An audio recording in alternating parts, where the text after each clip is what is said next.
Welcome to the Dolby Music Community Sessions. I'm Ben Givers with the Dolby Creator Lab team based in Los Angeles. And in this month's session, we have a special all Dolby guest lineup, including the return of Mr. John Scanlon, Senior Manager of Education and Events with Dolby Creator Lab, to take us through the new Dolby Atmos Music Learning courses, which are available to all at learning.dolby.com.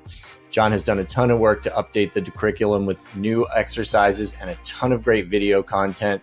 These courses are way more music focused now, but there are also post and Dolby Vision courses. So stay tuned for all of that coming up shortly with John. Also, Dolby's Jordan Glasgow returns to the sessions, which usually means there are updates to the music creation tools. And yes, Jordan is here to share a sneak peek to updates to the Dolby Atmos Album Assembler, which of course is the mastering tool for putting the finishing touches on your ADMs. And this is a big update adding features that you've been asking for. So Jordan will get into all of that coming right up with his sneak peek. And as always, my community sessions partner and friend, Greg Stryke Chin, is here with his pro tips. And this month, he is getting into a commonly asked question around using the DARDT, and that is how to set up your Atmos system in a room with sloped ceilings and how to manage that in the DARDT. So this is a real world challenge for converting an existing space into a Dolby Atmos studio. And Greg will show you how to lay it out in the DARDT and just how flexible setting up those overheads can be in an Atmos room with sloped ceilings. So be sure to add your questions for John, Jordan, and Greg, and please add your name along with your question here in big marker. So that is all coming up, but first wanted to share two new Dolby Creator Lab Talks podcasts that have dropped recently, exploring albums mixed in Dolby Atmos, one on the Grammy-winning album by Doechii titled Alligator Bites Never Heal. And this features a conversation with mix engineers Jada Love and Juan Razori. Jada engineered the recording of several of the songs and did much of the stereo mix work, and Juan, fresh out of the music program at USC's Thornton School of Music, has done the Dolby Atmos mixes. And all of this on a record that was awarded Best Rap Album at the 2025 Grammys and received several nominations as well. The podcast is a great story highlighting emerging music creatives that are making big waves early in their careers.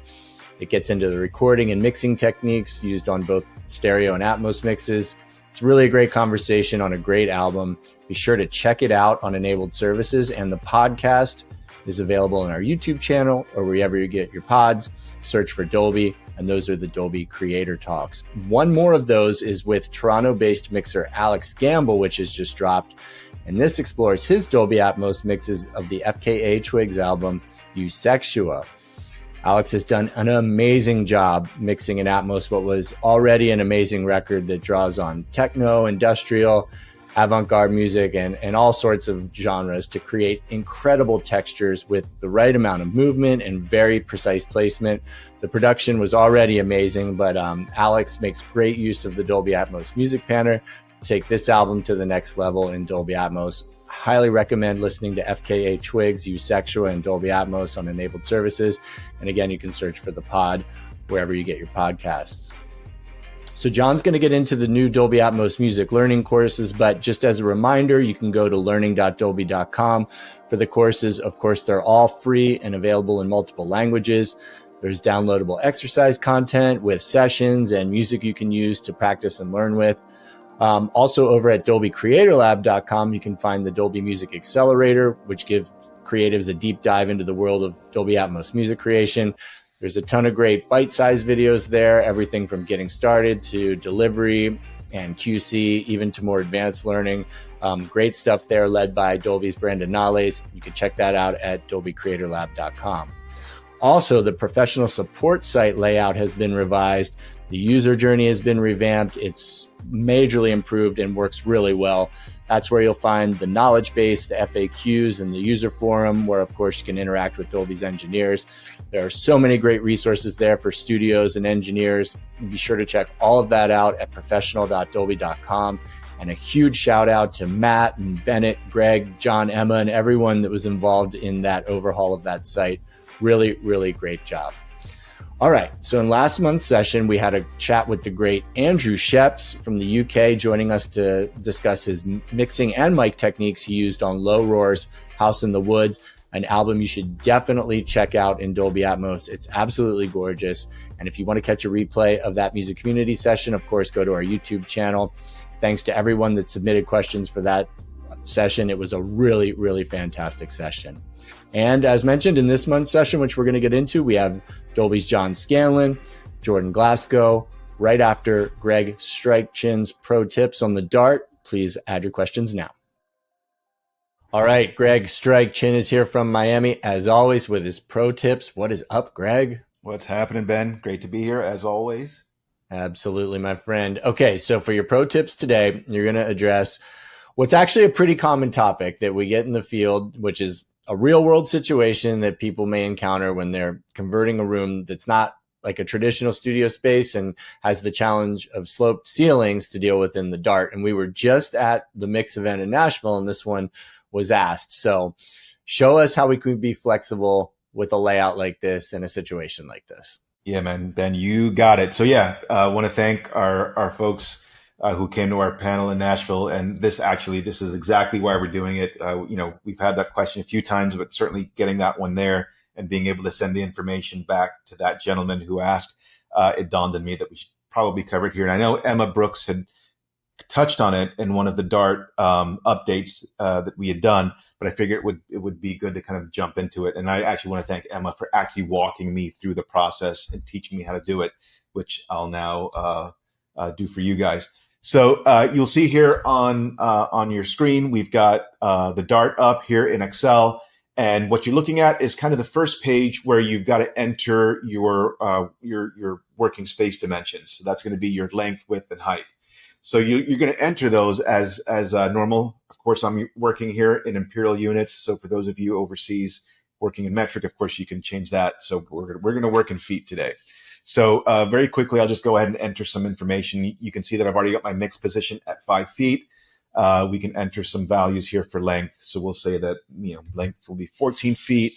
Width, let's say we've got 11 feet, and then height. Now this is the one I'm going to stop here, because if you're working in with a sloped ceiling, your speakers are going to be coming in at different heights than what we're going to enter here. So this is where folks can kind of get tripped up initially. Typically, what I see folks ask or do is they'll automatically enter the height of where their speaker is, or their height speaker is going to be mounted. That's not what you want to do here. What you actually want to do here is enter the height from the floor all the way to the highest point of your ceiling. Okay, so wherever that slope kind of comes together at the highest point, this is the value you're going to enter here. So for this one, I'm going to go ahead and enter, let's say 13. Let's not be unlucky. Let's just go ahead and say 12 feet. And then once we do that, you can see that automatically now populates and jumps into the main page of your DARDT. Now you can see here that I've got some speakers already pre-populated. For this example, we're going to be using some mixture of Cali IN8s, IN5s, and a couple of subs, bass managed. And you can see here that now we have our axis, our x-axis, our y-axis, and our z or z, as you say here in the States. We say in the States, the z-axis, which is going to be your height from the floor. That's where we're going to kind of focus here. So now that we've got our information populated here, if you haven't populated your speakers, you can go ahead and do that. Of course, you're going to be checking your SPL and everything. Now, the next thing you're going to want to do is I recommend taking a screenshot, or if you want to write it down, you'll notice that for your heights, which are going to be, I'm on a 714 speaker layout. And for my heights, you're going to have these angles that are going to populate here in the DARDT. What you're going to want to do is just kind of know what those angles are, because when we change it for the slope, the Excel formula will kind of change the angles a bit. We actually don't want to do that. So go ahead and either take a screenshot or write it down so you know exactly what the angles are, because you're going to go ahead and put them back.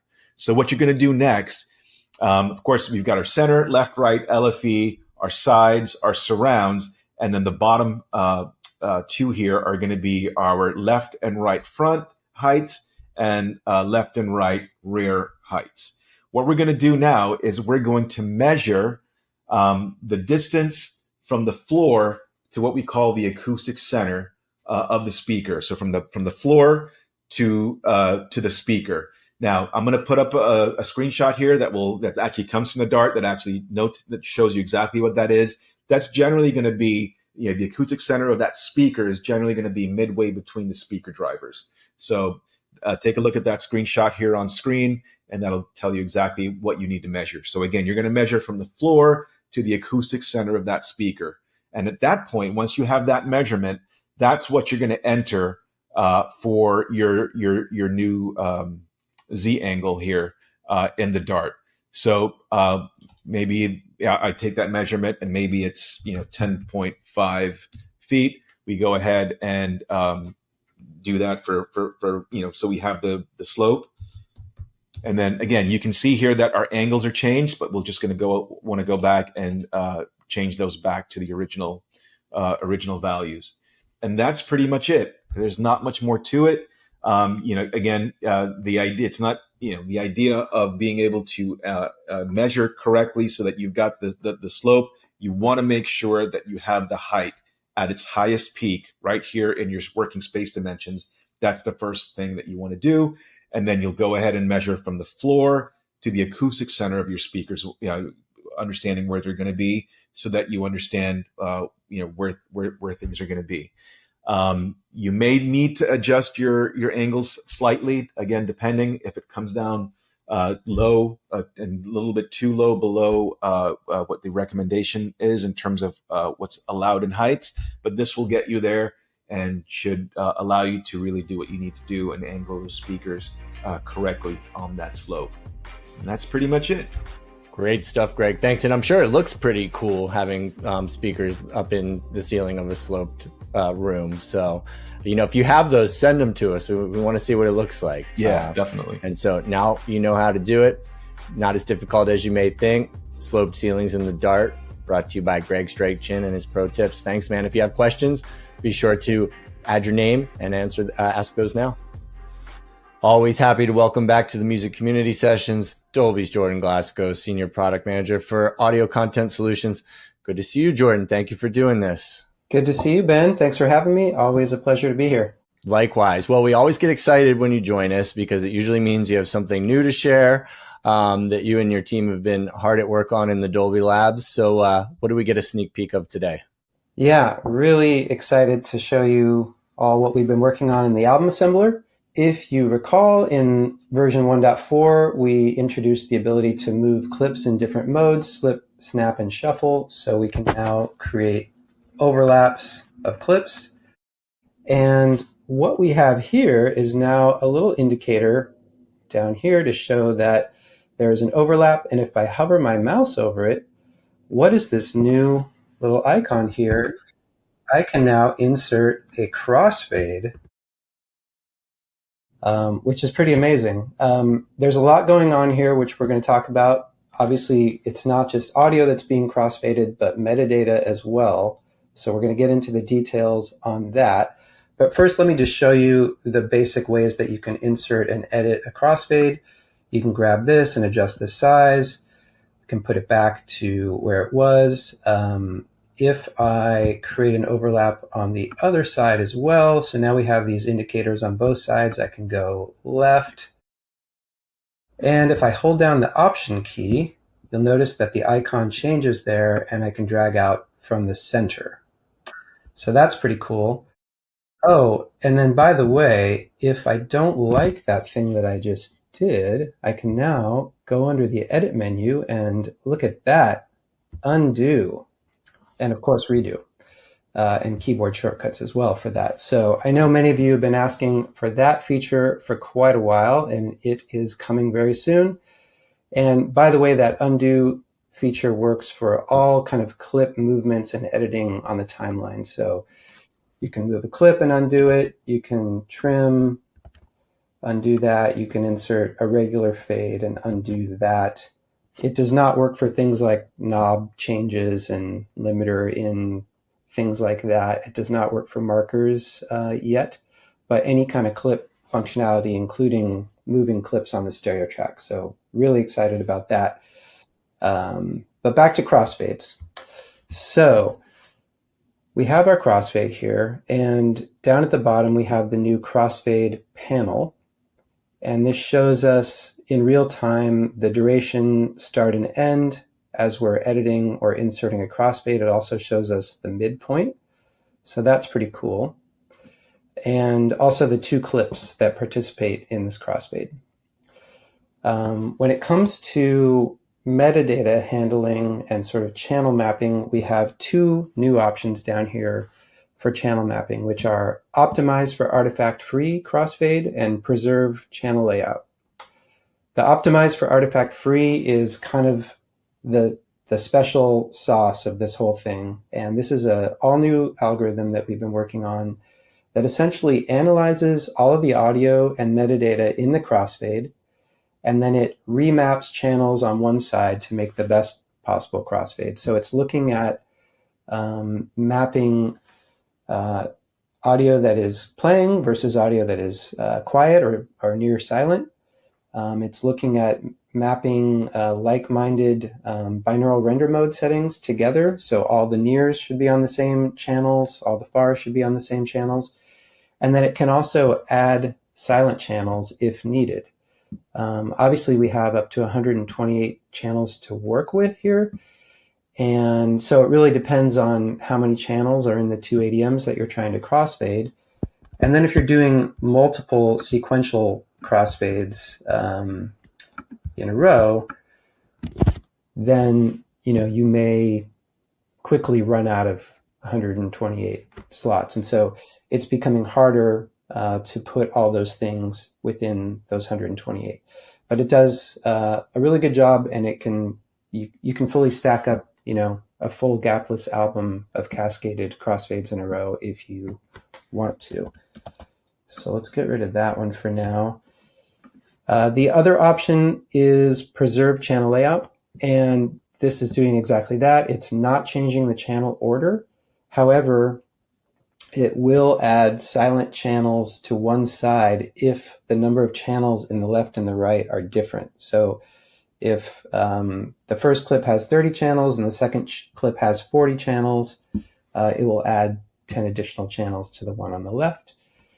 And then there's one last step that applies to both of these options, and that is determining where the metadata is going to transition. So we analyze the audio and metadata, and then for every channel, we choose whether to transition at the beginning, middle, or end of the crossfade. And that works, again, for either of these options, and it just kind of happens automagically under the hood. One other feature I wanted to show you guys is a really slick way to align your crossfade with, say, the stereo tracks below it. So if you hold down the Command key, and this is similar to some of the other kind of snapping functionality that we have in the app already, but with crossfades, if you hold down the Command key and you're in slip mode, you can then slip this clip and snap the center of the crossfade to your stereo track below or to a marker. So that's a pretty slick way of aligning things. And also in slip mode, just the ability to move clips around and have that sort of resize the crossfade is there for you as well. So that is pretty cool. And yeah, looking forward to getting this in all of your hands so that you can play with it. Let's see, there was one other thing I wanted to show, which is that little yellow indicator that came up when I put this crossfade on. So we've also added an artifact warning system, so to speak, to alert you if there may be potential audible artifacts that you want to listen to. So that's indicated by this yellow box around the crossfade, and then you get some text down here in the panel that says, hey, this crossfade may contain binaural artifacts. There's a little tooltip here, and this will tell you, hey, you should listen to this on headphones.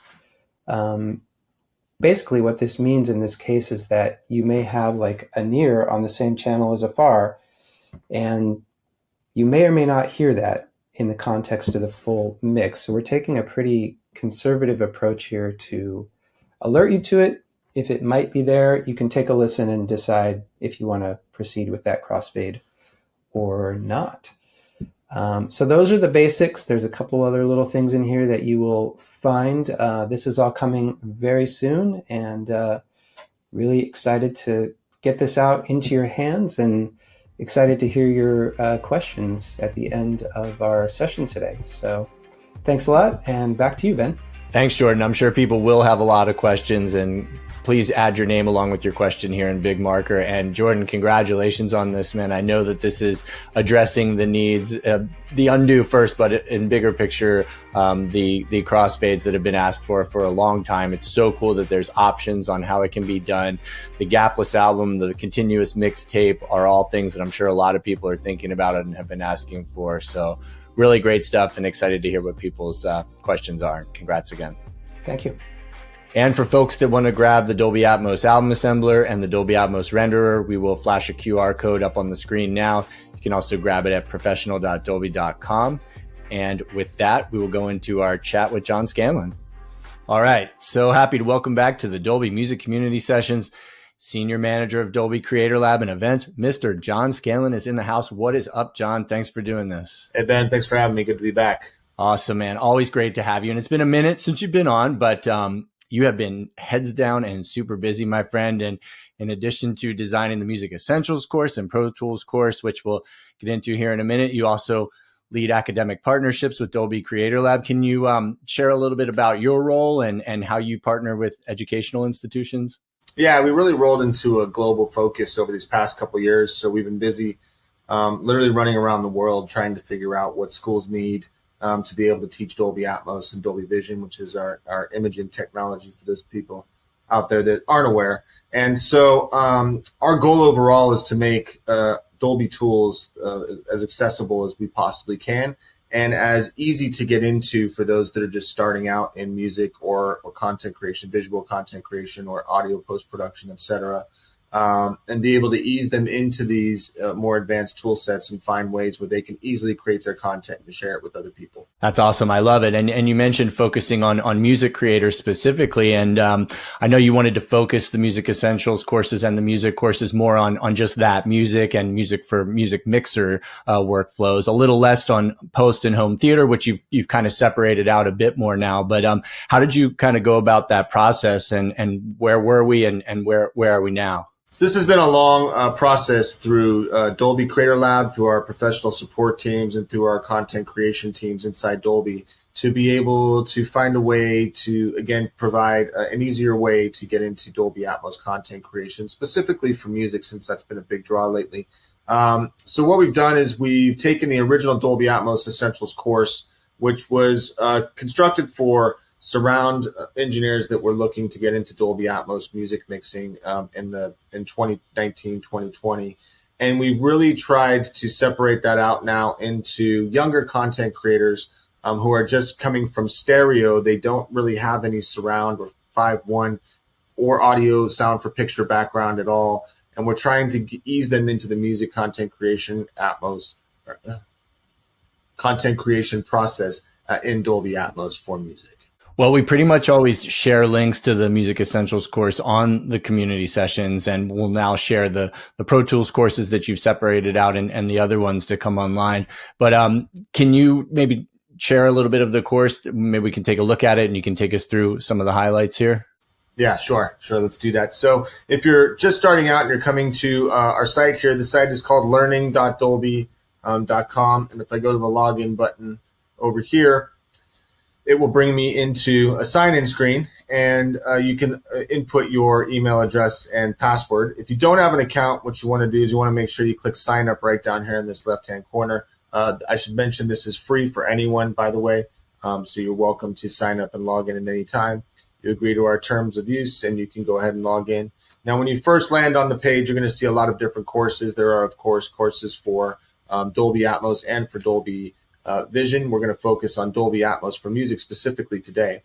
Our Dolby Atmos Essentials course still exists, and this is a database of all of our educational resources. Up at the top here, which is one of the most important things, is curriculum, exercise, and demo content. So we have gone back to the artists that we work with and licensed content from those artists so that people can use this content for educational purposes. So you will find exercises amongst many DAWs, Avid Pro Tools, Apple Logic Pro, Ableton, to be able to get into Dolby Atmos music mixing and have some actual content to work with that has been started in Dolby Atmos so that you can walk yourself through how to mix music in this format. Now, if you look through here, because we've got many, many partners that have joined up for Dolby Atmos content creation, you have a lot of different categories in this Dolby Atmos Essentials course. And this was built later on in throughout different iterations of this course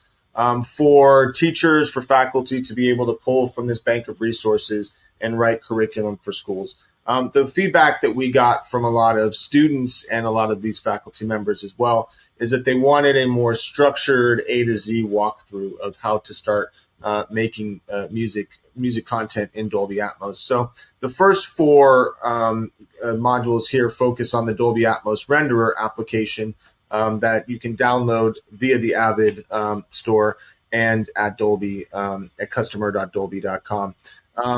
With the Dolby Atmos Renderer being integrated in many of these DAWs now, Avid Pro Tools, Apple Logic Pro are a couple of examples, the Steinberg family, and PreSonus Studio One.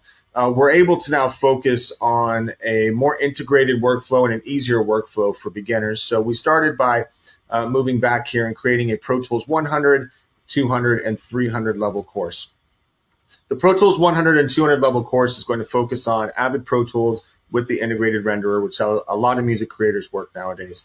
The 100 level course is meant to ease you into content creation, really just getting you to the point where we've had a lot of high school students, early college students, both in community colleges and at university, coming to us and just saying, just give me exactly what I need to be able to start mixing in Dolby Atmos the simplest way I possibly can. Just show me the routing I need, just show me how to get my headphones going, and then give me something I can work with as far as exercise material to be able to mix.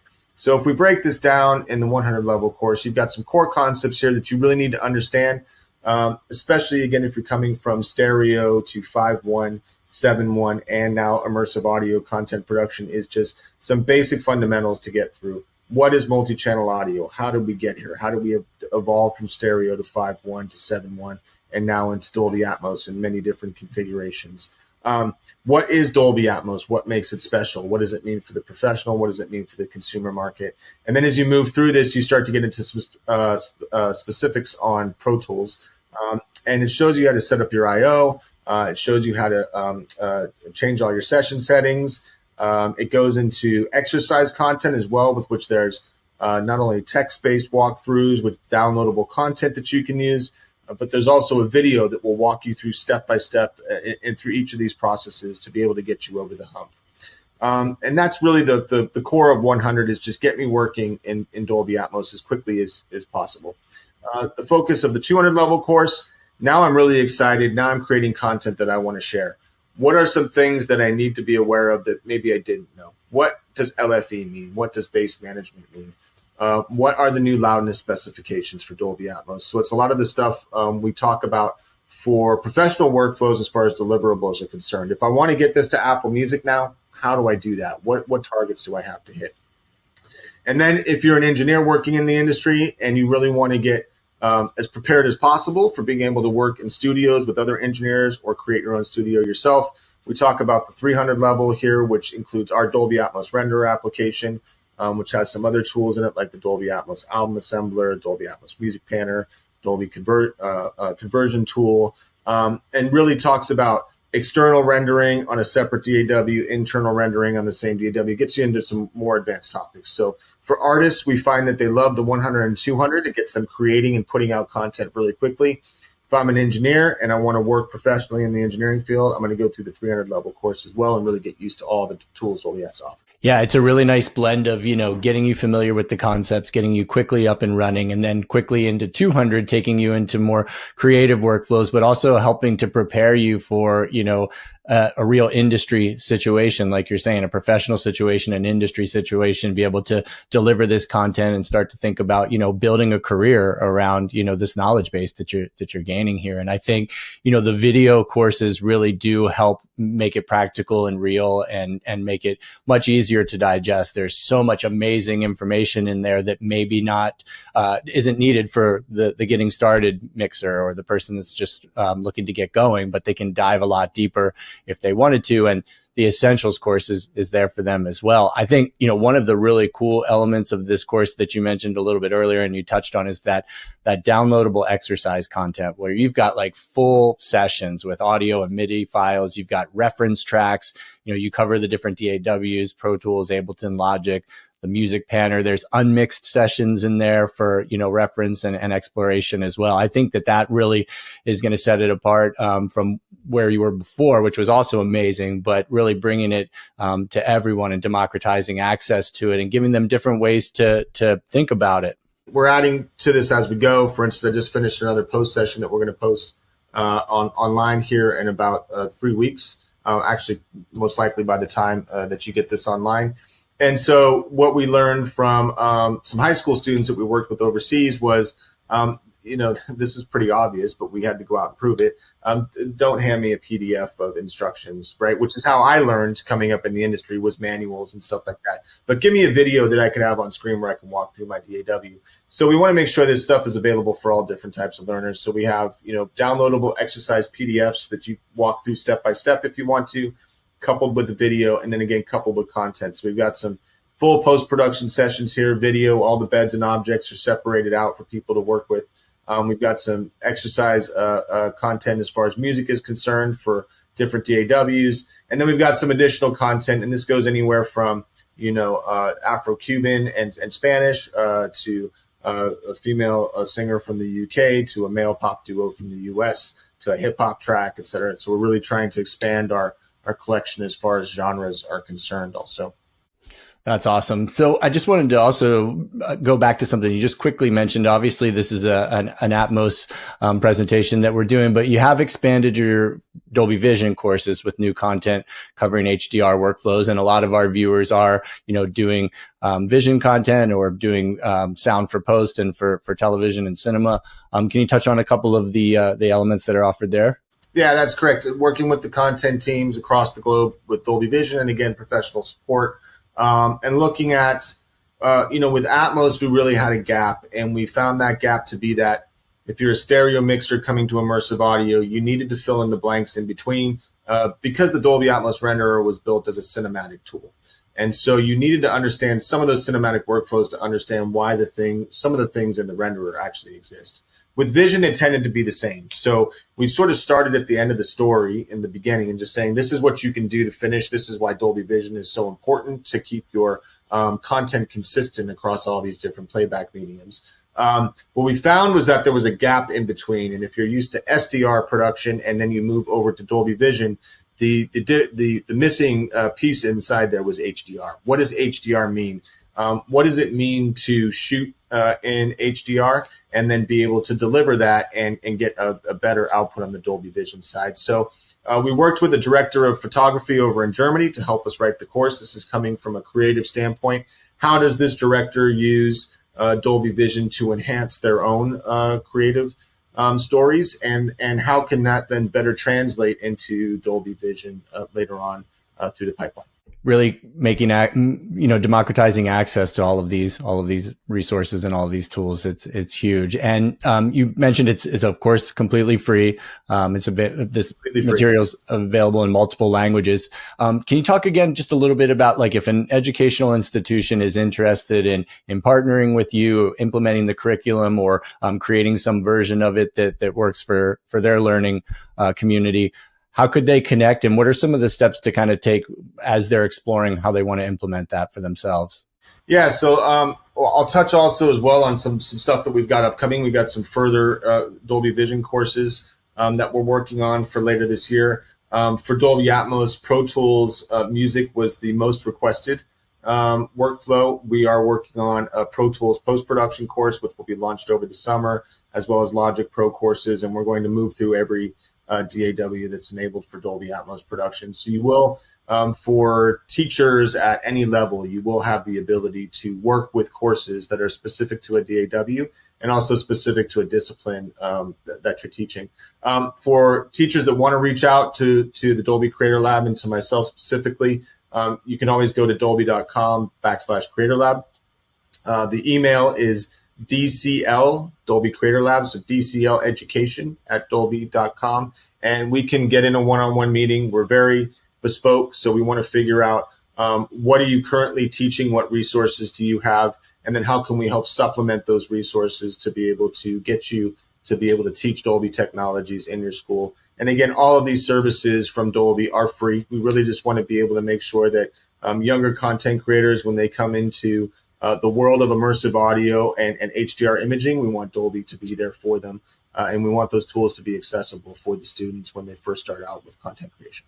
Nice. And I think we've got some like video assets on dolbycreatorlab.com on our site that kind of show various, educational events, recaps and kind of video overviews of what's going on. I think you mentioned at the beginning that, you're partnered with over 200 institutions globally. Where are some, or are there any out there that people could go check out, online to see kind of an example of what's been done? Yeah, that's really an important note as well, because all of this content that we've created has not only been shaped by Dolby, but by these partnerships. So really our idea is with partnering with schools is not to create this in a vacuum. We get a lot of feedback at Dolby from content creators. I want a lot of feedback from educators. What is working in the classroom and what is not? And that's what really pushed us into this 100, 200, 300 level structure, was to give teachers better resources for them. Some of that we work with schools on all the continents. So we have a lot of schools, obviously, in North America, South America. We work with a lot of schools in Europe and over in Asia as well. We do events at schools like Sonic College, for instance, in Denmark, which has a 2-day event every year where they invite a lot of industry professionals and other educators out to their campus outside of Copenhagen and Denmark, and we talk about all things immersive audio. And we have a lot of other partnerships around North America, both nonprofit and also traditional school systems to be able to work with Dolby Atmos and Dolby Vision, not to mention the John Lennon Educational Tour Bus, which we're a partner of, which travels around to different schools that don't have Dolby enablement to give their students that experience and to talk to students and faculty about how we can further help get resources into their hands to be able to create Dolby. Nice. That's awesome, man. Well, congratulations on all of this. I know it's a massive effort and it continues to be a priority for you. So well done. And we'll make sure to put the address and a QR code up here if people want to join the mailing list. I know you send out newsletters periodically with events and updates to the curriculum and all of that. We'll make sure that they get their hands on that. Thanks for having me, Ben. It's a pleasure. And please, anybody reach out. We're here to help get you started. Anytime, John. Thank you. All right, let's go to Q&A.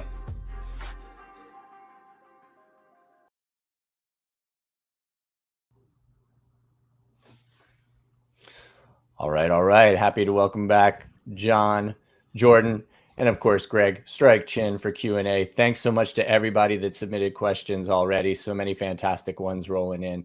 You can see on the side here that many of those have been answered, and we have many that have also been submitted ahead of time, and we'll roll through those now. So starting with you, Jordan, from Shamik, why does the Dolby Atmos Production Suite and Dolby Atmos Album Assembler, or why are they not available for Windows, only the Mastering Suite, and why is this different among different OSs? Yeah, for the production and mastering suite, those tools we actually end-of-lifed a few years ago and are replaced by the Dolby Atmos renderer, which is available on both Mac and Windows. So that's great. We've actually been offering $50 upgrades from those tools to the Dolby Atmos renderer for the last few years, and just wanted to remind everybody that those upgrades are actually going to be going away in a couple days. June 30th is the last day to get those discounted $50 upgrades, and you can do that on Avid Store. So if you still haven't upgraded, please jump on that quickly while the discount is still available. The Album Assembler is a Mac-only tool, and that's where we've chosen to focus development. Windows might be possible in the future, but we're able to move a bit faster on feature development, just focusing on one platform for now. Great. Thanks, Jordan. Room setup question, Greg, from Solomon. What is the smallest room that I can consider for 714? What sort of difference will it make if I make a small compact room for a 714 setup, for example, an 8x8 foot room?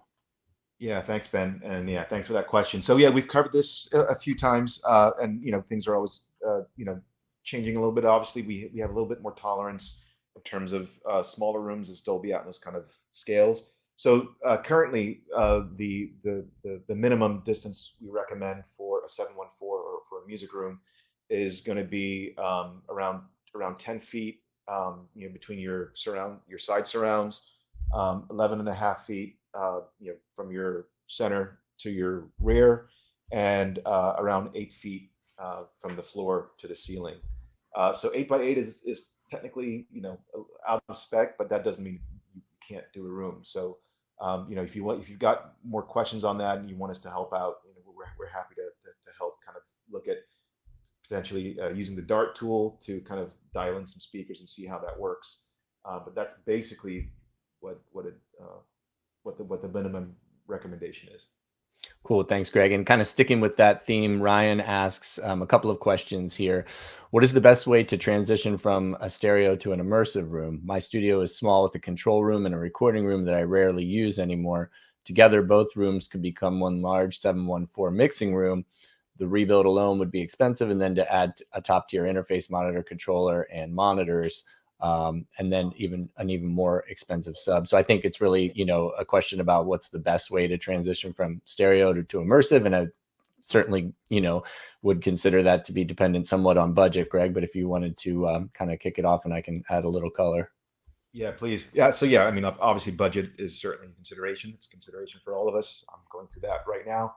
I think the first thing, obviously we just answered the previous question around looking at the dimensions, the minimum requirement or recommendation for the room size. So that's the first thing to look at. If you meet that, that requirement, then the rest of it is kind of looking at equipment like you mentioned.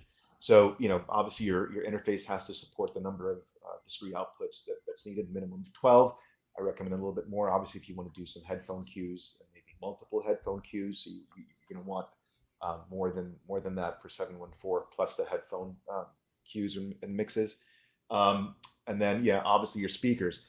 I highly recommend leveraging the DART tool to just try things out. That's what I've been doing. I think I've built for my room, and I'm technically a little bit out of spec. I think I've built somewhere around 12 or 11 different DARTs, looking at different speakers and what might work best.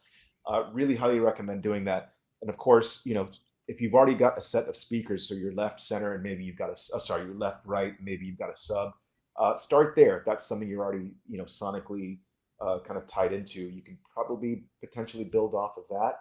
So, don't think you necessarily have to go and buy an entirely new set of speakers. If you're comfortable with your left, right, and again, if you have a sub, and if they meet the requirements in terms of SPL, again, plug those into the DART and kind of start there, and that could potentially get you part of the way, and of course, maybe save some budget as well. Yeah, and we did a session a couple of months ago with Paul Stewart from Genelec that was kind of dedicated to this, to converting a room. And, those are kind of the three key pieces, the DART, calibration, and just having some flexibility in how you do it. Like, for example, I converted a room that was like 14 by 10 by 9 into a 714 room. And it really started with the DART and the mix position. And I had a little bit of, room that I could move either direction once I had decided exactly what I wanted to do. But like the calibration and tuning took it from sounding great to sounding amazing. So check that one out. It's on our YouTube playlist.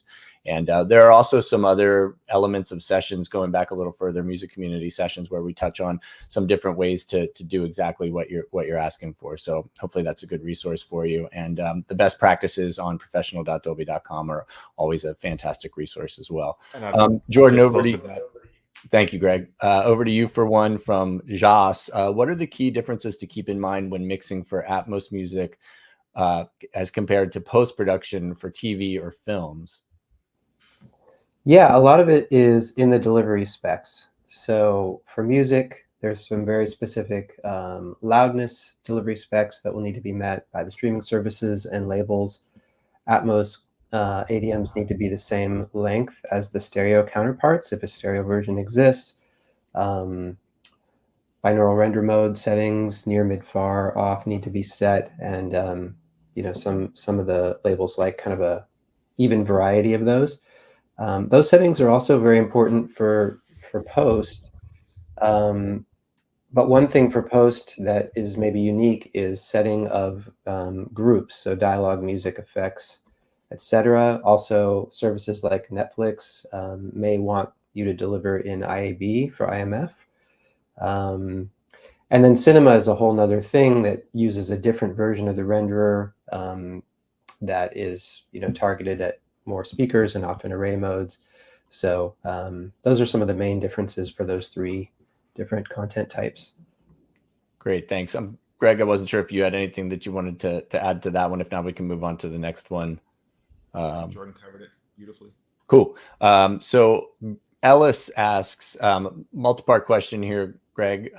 Is it possible to build a room for both 714 and Jordan? Feel free to chime into this as well. And John, 714 and 916, for example, can the outer height speakers be used for 916 and 714? That's part one. Part two, is it possible to build a room certified for both cinema and home theater and music?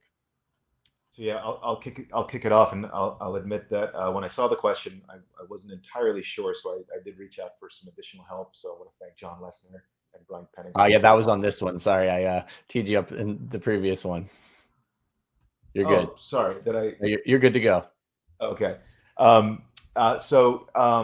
On the building a room that's both 714 and 916, absolutely possible. You would really start with building the bigger of the numbers. So you build a 916 room, and then through routing, if you're leveraging DADMAN or some other form of routing, you should be able to just kind of either fold or just be able to monitor in 714 and then lower. So that is absolutely possible. In terms of building a room that's certified for both cinema and home theater and music, technically is possible. So there are a few different things to consider here. And again, Jordan, John, if anyone else wants to jump in, please do. So minimum spec in terms of again, you'd probably want to build for the larger room. We're not exactly super prescriptive on minimum heights and stuff for that for like cinema. But somewhere between 11 and 12 feet kind of is a recommendation to start. And there are some differences, but apparently the differences in terms of a cinema room and music room in terms of what the requirements are relatively minimal. A couple things to consider is there is a different curve for cinema and for music. However, I'm just going to show my screen here for one quick second to show you both of those curves. Jonathan sent that over. Let me do that very quickly. Let's see. Let me find that window. Yep. Okay, and if so folks, go ahead. So you're taking a look right now at our smart tool, the smart tool that's used for calibration, and you're looking at both the music curve and the cinema curve. So there are some differences, but they're relatively slight. And then there's a few other things you might want to take into consideration in terms of just again going back to room size, but it is possible. And then obviously the cinema renderer can also be used as a music renderer depending on the authorization you have for that tool. Cool, thanks. Greg Masayuki asks, I would like to know tips to achieve compatibility between immersive mixing and down mixing stereo.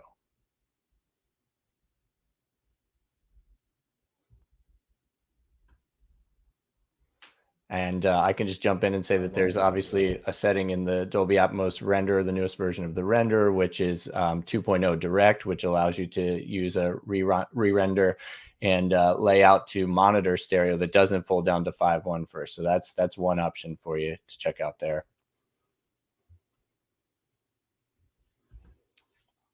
Moving on, John, one for you from Marasinghe, and apologies if I mangled that name. I'm a sound designer and mixing engineer in Sri Lanka. We do not have good facilities to study and do Atmos mixes, so we have to always go to Chennai for a mix.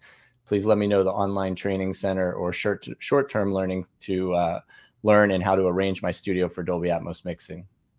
Yeah, so learning.dolby.com is a free resource for anyone. So even though it's built for education, it's also built for training professional engineers as well. So you can sign up on learning.dolby.com and use those courses for free. And I would always remember that you can take advantage of binaural audio via headphones using the Dolby Atmos renderer to do a lot of training on these tools before you move over to a speaker system as well. So you can sort of learn all the functionality necessary to be able to operate and even start to mix, and then move over to a speaker system later on when you have that opportunity. But again, learning.dolby.com is free for anyone to use. And if you have further questions, you can always email us at Dolby Creator Lab. That email is dcleducation@dolby.com. Awesome. Thanks. Do we have Greg back? Sorry. Yeah, I lost audio for a minute or so. All good, man. And Jordan, I don't know if you guys wanted to comment at all on the compatibility between immersive mixing and down mixing, kind of best practices. I mean, leveraging the renderer, it's pretty easy to be able to fold down or grab some other re-renders. In terms of best practices, always listen. If you want to re-render something, add your re-renders in the renderer. Go ahead and execute them, whether it's it's a 5.1, 7.1, even stereo direct. Always listen. Sometimes when you're leveraging center channel for things like vocals or other things, sometimes it can be a little bit of a differential on some of those down mixes. So just pay close attention to that, and use your ears. Obviously, make sure that you're monitoring your LUFs and making sure you're adhering to the requirements for deliverables. As some of the outputs might differ a little bit in terms of loudness, but I mean the best practice is using your ears and making sure you're getting back what your desire is. You might need to adjust some things. Again, center channel is one of those that is kind of one where typically if there are going to be any changes, they can typically happen there. Cool. Got a shout out from the legendary Paul DeCane, DJ, remixer, producer. Good to see you, Paul, who is starting his Atmos journey after many years of mixing in surround. He also asks a question here, Greg. Is there any tolerance in the SPL department regarding physical speakers? Sure, there is tolerance. Obviously, when you plug things, and I keep coming back to the DARDT. I can't tell you how important that tool is. That provides, the speaker manufacturers we work with, and they provide all of that information. You might see that, you might enter a sub. Actually, one of the subs I'm considering right now technically is below SPL. However, yeah, there is some tolerance. So the best thing to do is, if it's a few dB, you're probably okay. But again, keep into consideration the size of the room, and do feel free to reach out to us if you're not exactly sure. Then you can remind me what the email address we use to grab some of those questions. But we're happy to look at it and help provide some guidance. But there is some tolerance. Yep, that email address is musicrelations@dolby.com. And thanks again, Paul. Good to see you. And with that, we have come to the end of our questions. Thank you, John, Jordan, and as always, Greg, for joining this session. Thank you, everybody, for the fantastic questions. And we'll have this up online shortly. Thank you. Thanks, everybody. Thank you. See ya. Bye.